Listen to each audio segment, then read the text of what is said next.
Olá pessoal, meu nome é Márcia Soares e hoje o tema da nossa palestra é Bem-aventurados os pacificadores. Para iniciar, gente, como de costume, eu peço a Deus, nosso Pai, que nos sustente, para que possamos estar todos inteiros nesse momento de reflexão e para que então nós consigamos finalizar essa breve palestra melhores do que nós estamos começando. Bom, gente, como eu disse para vocês, hoje a nossa palestra ela é inspirada na 7ª bem-aventurança ensinada por Jesus, de acordo com o Evangelho de Mateus, quando ele diz: Bem-aventurados os pacificadores, porque eles serão chamados filhos de Deus. O Sermão da Montanha, gente, ele é um discurso de Jesus que pode ser lido no Evangelho de Mateus e no Evangelho de Lucas. Nesses discursos, Jesus traz para nós lições de conduta e de moral, ditando então os princípios que nos orientam a vida cristã. Bem-aventurados é uma expressão de Jesus que significa os felizes, sob o aspecto espiritual. Se a gente for analisar sob o aspecto material, provavelmente o sentido seria diferente. Mas então, quando a gente estuda, quando a gente lê as bem-aventuranças, é importante que a gente tenha em mente que a gente está falando então sobre bens reais, sobre bens espirituais, Porque como nós ainda não compreendemos realmente a efemeridade dessa encarnação, muitas vezes podem aparecer situações nas nossas vidas que são percebidas por nós como situações ruins, desagradáveis, dolorosas, difíceis. Mas muitas vezes são o caminho encontrado pela vida, para nos guiar nessa jornada educativa que é a nossa encarnação e então nos colocar num rumo à verdadeira felicidade, à verdadeira e plena libertação. Então hoje a gente vai falar sobre os pacificadores. E pacificar significa muito mais do que restabelecer a paz alheia. Para que nós pacifiquemos, nós precisamos estar em paz conosco primeiro. Ninguém pode ser pacificador de outros se não for pacificador de si mesmo. Vamos lembrar daquela frase que a gente vai encontrar lá em João 14:27, que diz assim: Deixo-vos a paz, a minha paz vos dou. O pacificador, ele irradia a paz em torno de si. E tem um outro ponto, gente, que tem uma diferença fundamental entre pacífico e pacificador. Pacífico é aquele que é amigo da paz. Ele prega a paz, ele anseia pela paz, mas ele próprio não a traz. O pacífico, às vezes, pode ser passivo. Então, ele não pratica o mal, mas ele também não pratica o bem. Já o pacificador é aquele que, além de pacífico, trabalha, age para efetivamente promover a paz. Então, o pacificador, ele tem que ser ativo necessariamente, ele precisa ser atuante.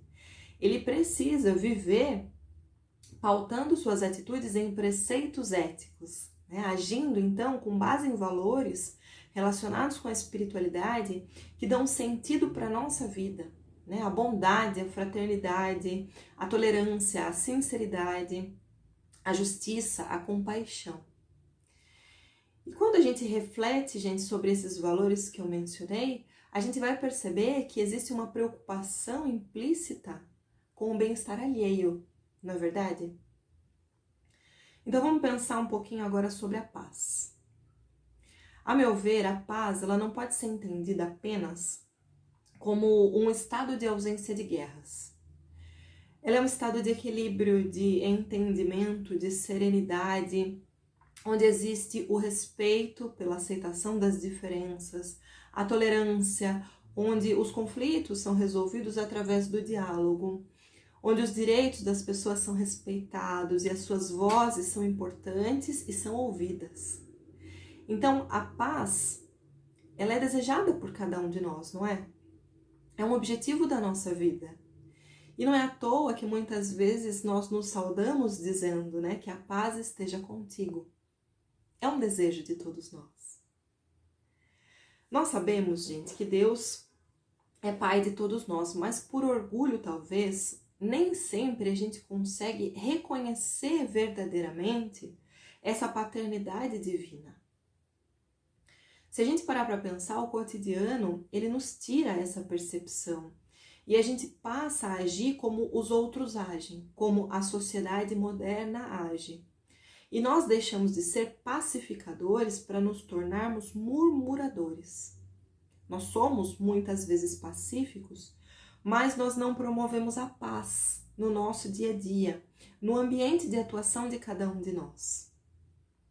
A gente criou então uma sociedade em que as pessoas acham cada vez mais difícil demonstrar afeto e cuidado, e em vez da gente ter essa noção de comunidade, né, essa sensação de fazer parte de um grupo, que é uma característica importantíssima para nós, a gente acaba encontrando na sociedade um alto grau de solidão e de perda de laços afetivos.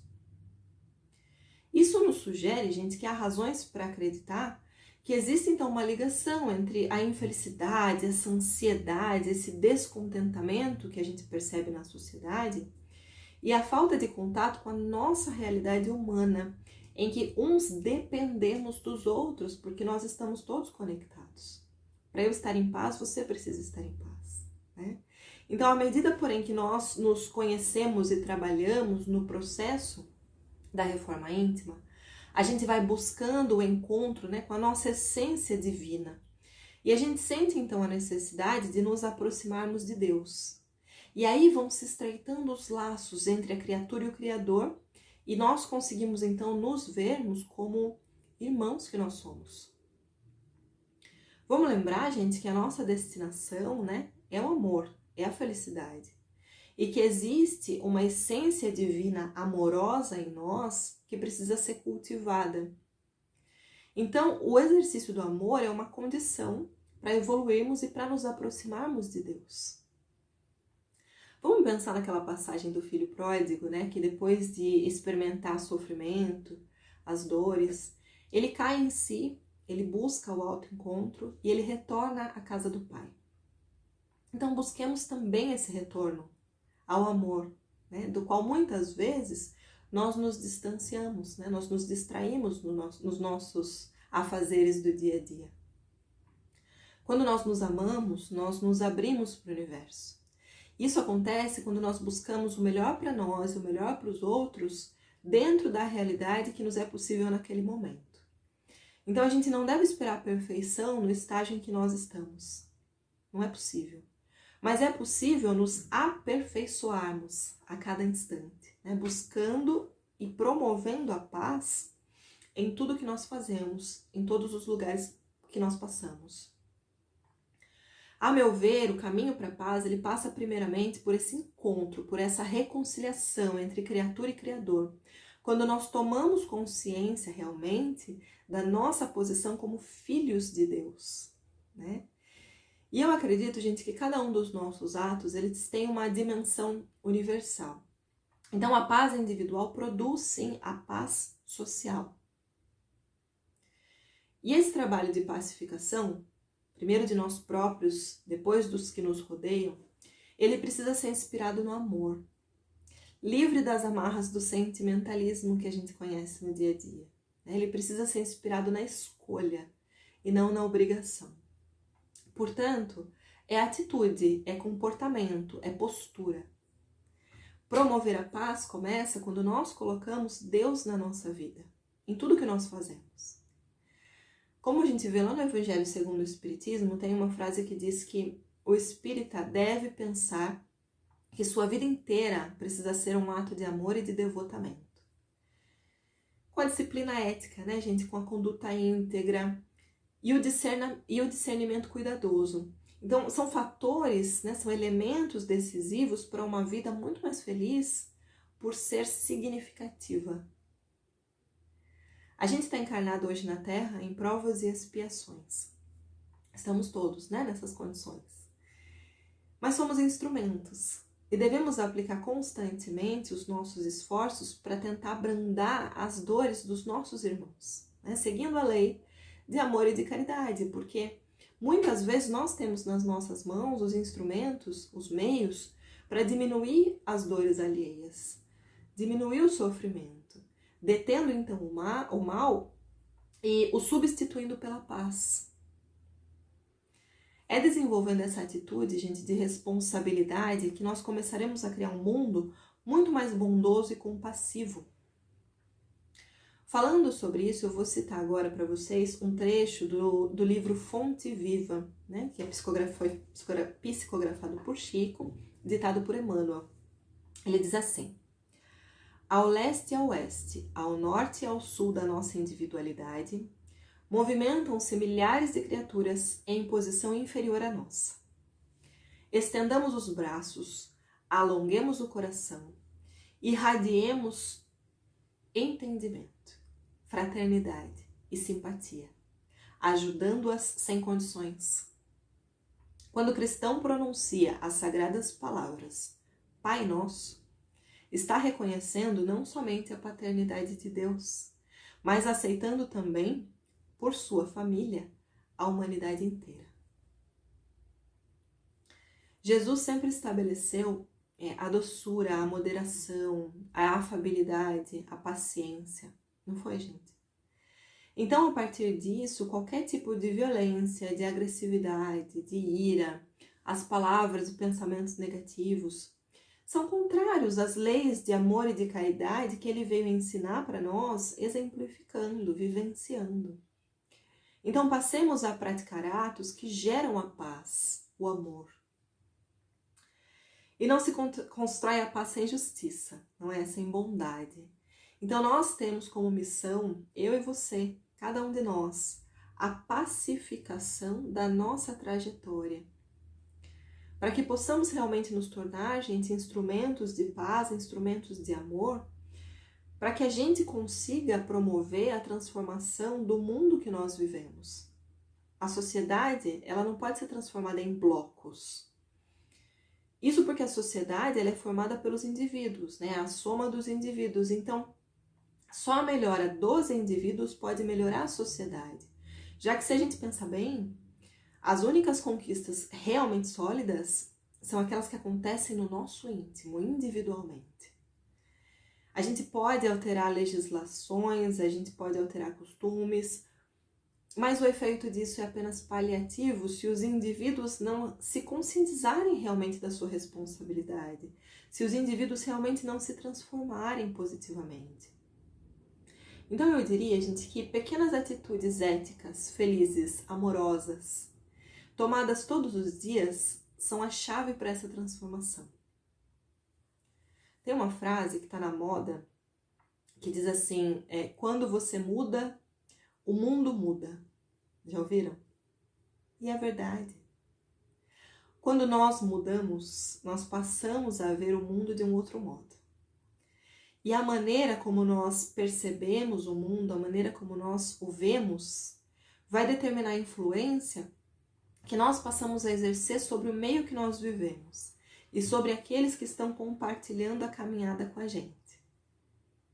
Como eu disse antes, né, o ambiente psíquico da coletividade é a soma dos ambientes psíquicos individuais.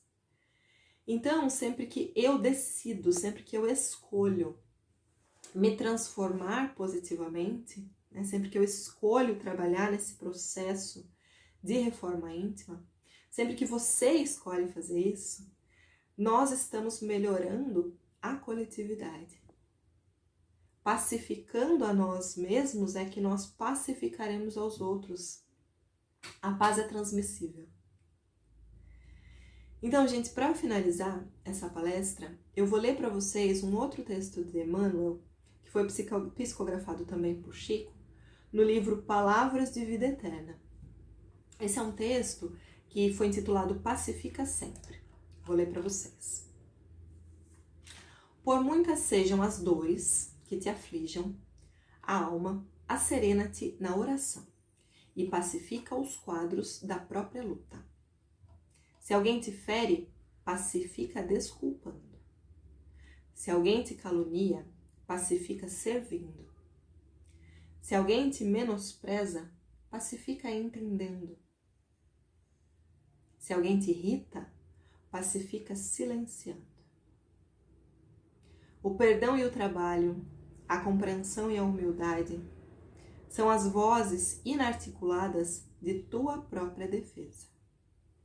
Golpes e golpes são feridas e mais feridas. Violência com violência somam loucura. Não ergas o braço para bater, nem abras o verbo para humilhar. Diante de toda perturbação, cala e espera, ajudando sempre.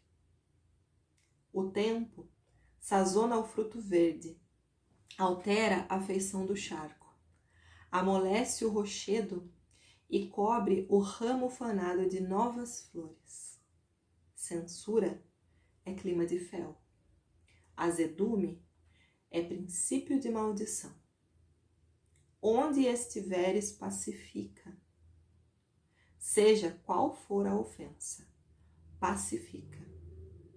E perceberás, por fim, que a paz do mundo é dom de Deus, começando de ti.